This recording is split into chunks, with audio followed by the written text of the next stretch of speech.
Blake Lively might have just done herself in this battle with Justin Baldoni, although she didn't do it intentionally. It was something she said long before she ever worked with Justin Baldoni. Right, but there's something she said that has now been resurfaced, and it is right on the nose as far as what the issues are in her battle with Justin Baldoni. Who's really winning this war between Blake Lively and Justin Baldoni? The powerful smear machine is still going, but what's really crazy is this new person she hired. We got a lot to discuss. Well. It looks like Blake Lively's lawyer dropped her like a hot potato after Justin Baldoni's team unleashed some new damning receipts on them that they totally did not see coming. Allegedly, Blake's lawyer saw the new batch of evidence Justin's team was about to drop, and she hightailed it out of there faster than Blake could say, "It ends with us." No lawyer wants to tarnish their image fighting a case built on smokes and mirrors. Are you going to sue Blake Lively too? Into oblivion, Megan. Wait till you see this lawsuit. It's all going to be based on evidence. It's not going to be just a lawsuit. It's going to be the kind of lawsuit that is full of evidence, admissions, documents, which prove exactly what she did and how she bullied her way through the process to take over the movie. Blake allegedly didn't just lie to the media and manipulate facts in the lawsuit. She also allegedly lied to her lawyer about some important details, making the lawyer face pressure from every corner. Not only that, but Blake would also allegedly insult her lawyer, question her abilities, and come up with different excuses not to pay her. Imagine doing that to the person who is supposed to defend you in court, like make it make sense. So guys, it's clear this case is going to be more dramatic than a badly written soap opera, so let's get into it. So, get this, after Blake brought her SH lawsuit against Justin and had media giants like the New York Times essentially giving her their stamp of approval, she probably thought she had already won the case. Her lawyer, Meryl Conant-Gavrnsky, probably thought so as well. But that was before Justin's team published a ton of damning evidence debunking every single allegation Blake made against him. Once people realized how much of a fraud she and her husband, Ryan Reynolds, were, the media started turning on them, and public opinion about them shifted from yay to nay. However, it's even much worse behind the scenes. And trust me, you're not ready for the wild twists and turns this case takes. Her lawyer, Meryl Conant-Gavrnsky, reportedly quit because she realized the case had so many holes that she knew it wouldn't hold up in court. But what's even worse was the treatment that Blake allegedly gave her while she worked on the case. A couple days ago, William Morris's CEO, Ari Emanuel, made it seem like a moral act of loyalty. Like that exists in Hollywood. He heaped praise on Ryan and Blake as soulfully beautiful people, flawless really. He mocked Baldoni in the process. He said, it's an effed up bad situation with what Baldoni, whatever his name is doing. Now, he said Lively and Reynolds are good people. They've been in the business for decades and have never had any bad press about them, and all the people that work with them like them. Okay, he must not have the internet. Now y'all already know that Blake is the Miss Mean Girl of Hollywood. For some reason, everyone she has worked with has a bad or weird story about her. Every resurfaced interview shows her saying something snarky or outright mean to someone, and her career is a museum of burnt bridges. At first, when these videos showing Blake being mean started resurfacing, her people tried to explain it as her just being misunderstood. Like, oh, Blake just has an unusual sense of humor that not everyone can relate to. Or, oh, Blake is actually very shy and she says out-of-pocket things that are supposed to be funny but get misinterpreted. However, you can only pull off that type of cover for so long, and at some point it became obvious that Blake wasn't some innocent, misunderstood baby. She is a grown woman who lacks any sense of self-awareness or emotional intelligence, if we're keeping it a buck. And guess what? You can't hide that type of behavior for long. Sooner or later, it will reveal itself, and the world will understand the kind of person you are. First of all, congrats on your little bump. Congrats on your little bump. What about my bump? You've got two nice ones. They are kind of bumps, aren't they? No, not bumps. The lovely lady lumps. Check it out. Thank you. Are you like the movie? Are you a Woody Allen fan? I love most of his movies, and this one was so visually amazing. Yeah, it's gorgeous. Did you guys love wearing those kind of clothes that you? Yeah. Yeah. And working in digital. Everyone wants to talk about the clothes, but I wonder if they would ask the men about the clothes. I would. I mean, how do you explain this interview where Blake was asked how she would like fans to behave if they wanted to approach her to talk about their experiences of SA and DV, which they can relate to because of Lily's experiences in the movie, and she makes a joke about location share and gets all sarcastic? Blake, I'm going to start with you. Most of us, if we're lucky enough to run into a celebrity in public, we only have a few moments to maybe speak with you guys. But for people who see this movie, who relate to the topics of this movie on a deeply personal level, they're really going to want to talk to you. This movie is going to affect people, and they're going to want to tell you about their lives. So if someone understands the themes of this movie, comes across you in public, and they want to really talk to you, what's the best way for them to be able to talk to you about this? How would you recommend they go about it? Like asking for like my address or my phone number or like my location share. Or I could just location share you, and then we could I'm just curious about social security number. I'm a Virgo, so I'm like, are we talking logistics? Are we talking emotionally? Even her co-star couldn't help rolling his eyes and looking absolutely sickened when Blake made that comment. But then again, what do you expect from someone who openly called her co-stars monkeys and made fun of Leighton Meester for being born in prison? Yes, you heard that right. During the press tour for Gossip Girl, Blake blatantly talked about Leighton's background, making her the punchline of her poorly delivered jokes. There was an article recently saying that Leighton and I were frenemies. And it's frenemies. Is that the new term, frenemies? Yeah, we're friends, but we're also enemies. And it's really strange because they always want to pit women against each other. You don't hear about like Penn and Chase hating each other and being jealous and competitive. I think I'm just brunette because of the books. And everyone knows blondes are nicer anyway. A moment by me. Remember Savannah. It was another promise was no pet monkey. Yeah. Chuck has a matching pet monkey with coordinating outfits, and I was like, I would love to be part of the show, but I can't act with a monkey. And then I got a few of them. Come on, it was a joke. Lord have mercy. Your wardrobe? That is important. Very good. It's very important. This is wardrobe. This is wardrobe. This was on the return rack. I think it was hers. So I had to go and like slip them cash to wear it today. It's not like the whole being born in prison thing was a secret. Leighton herself had talked about it multiple times in the past. However, it still didn't make sense that Blake felt it was her right to make those types of jokes. But come to find out, Blake had been mean to Leighton the whole time they were on set.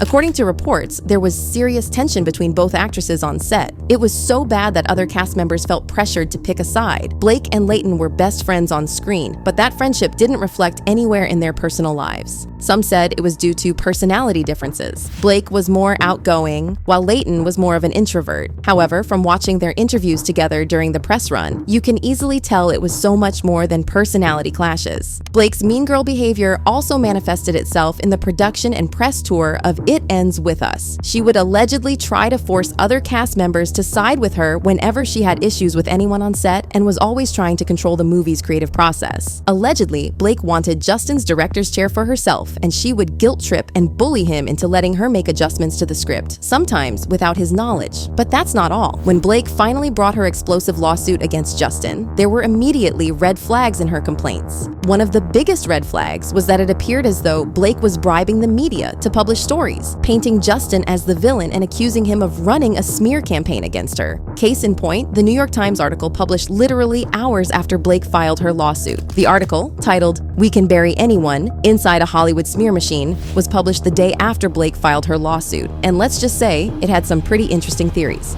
In fact, many people were side-eyeing Blake and the New York Times because it looked like they had been planning the release of the article way before Blake ever filed it. You know, like she had been feeding them information about the details of the case. How else would they have read the lawsuit, fact-checked everything, written a comprehensive article, and published it less than 24 hours after the lawsuit was filed?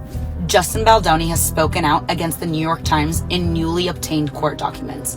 And I read what happened, so you don't have to.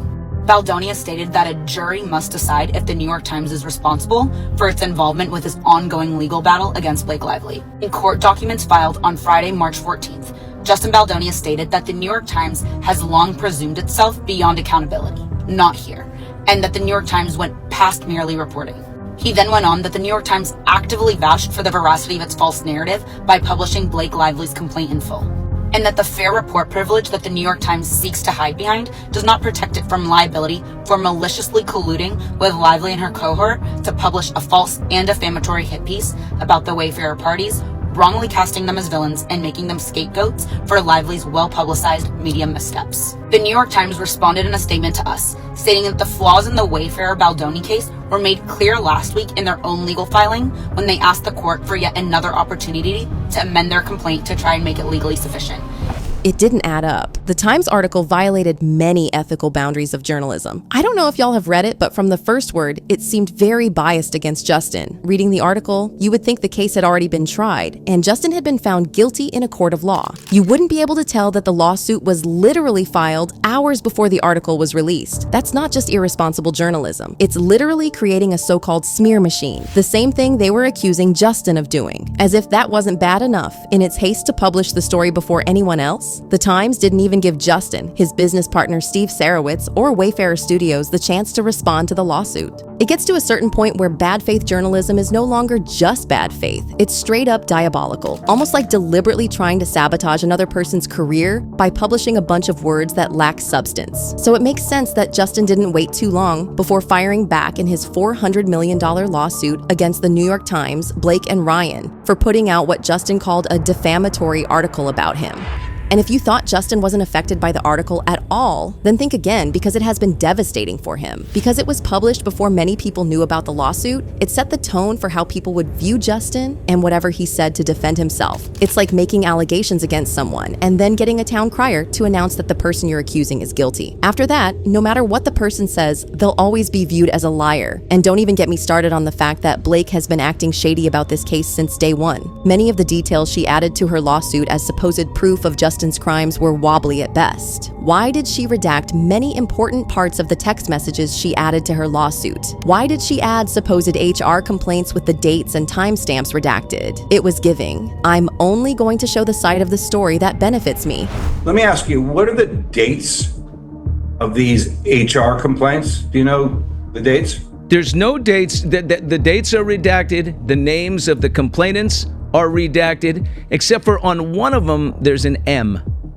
And in Blake's original, when she went to Sony, and by the way, they're not to Wayfarer Studios, Justin's company, they're to Sony, the distributor, to their HR department, and there's an M in there, which means at least one of the other ones came around the same time. If it's May, unless it was March, but probably May, same time as Blake. And wouldn't you know it? It didn't take long for her to be exposed. All Justin had to do was upload behind-the-scenes videos and screenshots of text messages, and Blake's case started coming apart at the seams. And get this, Blake's team are now allegedly scrambling to get Justin and his legal team in the same room to discuss the possibility of reaching a settlement. After all the damage this battle has caused, whatever is left of Blake's legal team has realized that they're fighting a losing war. It actually makes sense that they're looking to settle quietly and keep everything hush-hush. If you were forced to accept the fact that your client has been misrepresenting the truth and exaggerating facts since day one, wouldn't you consider retreating or throwing in the towel? I looked through every document, every email, every text message, listened to stories, listened to the history of what he's been through, listened to voice notes, and really try to evaluate, the strength of the defense of the case. And frankly, in this case, the strength of his claims. And like a lawyer is obligated to do, really want to make sure that I go through, as much as possible to really understand what exactly happened, or at least what it seems like happened. But here's the twist. Justin's lawyer, Brian Friedman, is not even considering the possibility of a settlement. Like, it's not even on the table for them at all. It's not something they're willing to discuss, sleep on it, think about it, nothing. And we'll tell you why. In a recent appearance on the Town podcast with Matthew Baldoni, Friedman explained in detail why Justin is not even willing to talk about a settlement. According to him, the accusations have seriously damaged Justin's reputation, finances, mental and emotional health, and even his wife and kids. He explained that the legal battle is more than just a circus that can be settled with money envelopes, and everyone moves on with their lives. There's too much at stake already, and too much damage has been done. Friedman even wondered out loud what amount of money could really make this go away. Can you really put a price on the damage that has already been done to Justin, his family, and his career because of Blake's allegations against him? The only way Justin comes out of this, with even the smallest sense of justice, is by fighting it in court. He needs a jury to hear both sides and decide for themselves who is telling the truth and who is using their power to create a smear campaign against the other person. At this point, it would be more surprising if Blake's lawyer decided to continue with the case. Even her husband, Ryan Reynolds, is not about to go down with her sinking ship, and he is asked to be removed from all the lawsuits. Basically, he's saying, "This ain't my fight, so why am I in it?" Brian Friedman rips into Ryan Reynolds and his motion to dismiss. I was waiting for Brian Friedman's response to Ryan Reynolds now wanting out of the lawsuit, and we finally got it. Friedman told TMZ Mr. Reynolds' exploitation of his enormous power in Hollywood continues, this time arrogantly asking to be dismissed from the case despite his publicly documented involvement extending far beyond just being a supportive spouse. Mr. Reynolds was a key player in the scheme, defaming Justin around Hollywood, strong-arming WME into dropping Justin as a client and trying to destroy Justin's career however possible. He goes on to say his fingerprints have been all over the smear campaign against Justin and the Wayfarer team since day one. Mr. Reynolds now attempts to reduce plainly cognizable names to hurt feelings, sending a clear message that bullying is acceptable. After lighting a match, Mr. Reynolds now seeks to run from the flames. It won't work. The Wayfarer party's claims against him are real and they are serious. Mr. Reynolds can appear on as many sketch shows as he wants and feebly try to make a light of his current situation, but we will not stop until he is held accountable for his actions. I love that Brian Friedman is not afraid to speak his mind, speak the truth, and I love how much he defends Justin Baldoni. Obviously, I know he's Justin's lawyer. He's getting paid probably really good money, but he really goes and fights for Justin. And I agree with every single word that he said. But do you think Blake will get another lawyer to take up her case? Or do you think this is the end of the road in her legal battle against Justin? Let us know in the comments and be sure to check out this next video.